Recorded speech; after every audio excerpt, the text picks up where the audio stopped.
That's surprise. And then you want to have a claim. Nigga. Or you want to be as evil as a white supremacist. Nigga. Or you want to show unbridled joy and ecstasy. Nigga. So the inflection of the tone of nigga is a direct repudiation of both the existential and political horror visited by white supremacy on the heads of black people rhetorically. So I know a lot of black folk think there ain't no difference between nigger and nigga. Nigga, please. There really is. Now, I understand Black Red Fox with blue records or records that were circulated among adult crowds that we knew kids didn't have access to. Because the tightly contained agrarian ethos of a culture, even with blues culture, meant that some of the bluer records and some of the stuff that was cuss words and jokes that were dipped deep into the erotic recesses of black sexuality, that we know kids weren't going to get access to it, and we could sell it on a record, but the record wasn't going to go far. It was a race record. But now with a CD being distributed for $15.99 and the globe hears it, now you got somebody in Japan talking about, you my nigga. They don't have the historical context, they don't have the sociological arena within which the word was uttered and articulated, and the offense that is given by the promiscuous engagement with that term. Having said that, so I acknowledge that side of it, and I know it's much more complicated and difficult, but I will never be a rhetorical fundamentalist. I will never be a racial literalist. How can black people afford to be literal about something, words and languages and the reading of them thereof and the parsing and interpretation of them when you were forced to be illiterate? How you gonna be literal about a Bible you couldn't even read 200 years ago? But you're going to be literal about something you couldn't even appropriate because there was some different nomos, logos. The word was activity, alive. In the beginning was the Word, and the Word was God, and the Word became flesh and dwelt among us. Words are vehicles of transport from meanings that are created in cultural context and delivered directly to our own psyches, souls, bodies with visceral intensity and with rhetorical complexity. So all I'm saying is niggas can't be trying to bury nigger because niggas will keep on using nigger because niggas love niggas. And now, let me finish. I understand that that's an insult to certain African and African American and black peoples. I get that. Because the reality is that they believe that now white people will have license to use nigga. We didn't die for the N-word, we died for nigga.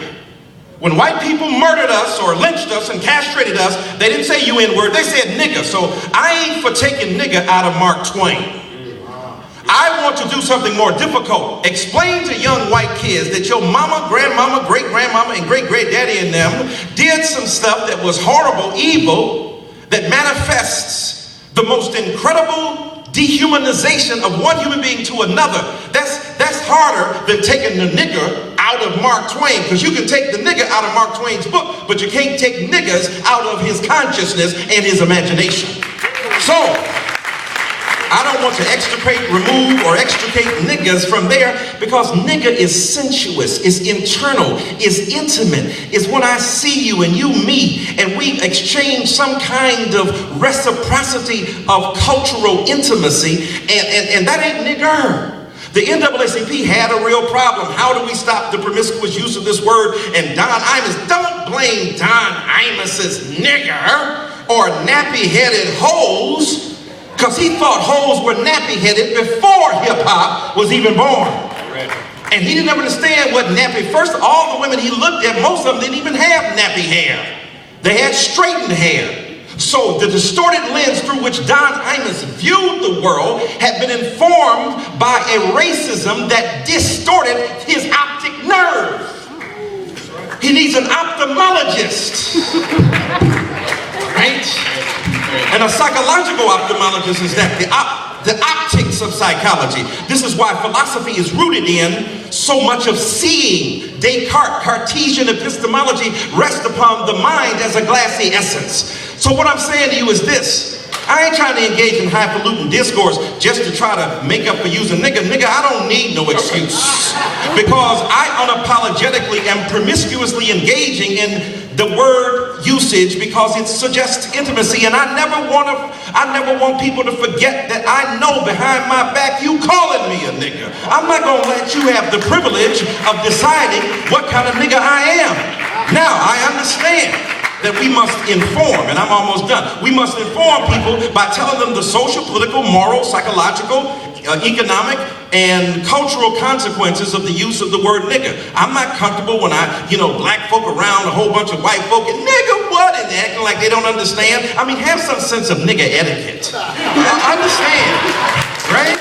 I mean, there's certain times you can use it and you should. You can do it any time, but at least have some sensitivity. Because we don't want no young white kids to believe like, hey, that's fine and good.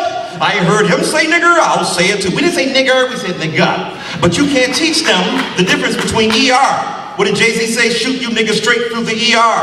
Oh, that's so brilliant. So what's interesting, you have no idea how brilliant that is. So what's interesting, right? ER, the emergency room and the ER, nigga, N-I-G-G-A through the ER, because I devastate the ER, which is white supremacist discourse, the symbiotics and semiotics. Woo! The semiotics of white supremacy articulated through vowel sounds, and he changes that to nigga to show you that not only are you identifying with the white supremacist logic that makes you incapable of understanding how brilliant your people are when they take a term and use it for their own. Now let me end by saying this. That means then that when the NAACP, whom I love, tried to bury a word, I'm going like, you can't bury no word. Because you're going to see, like Jesus on Good Friday and seeing Jesus on Easter, nigger. We thought we had buried you. How did you get up? I have come to prepare a place for thee, that where I am nigger, thou shalt be nigger too.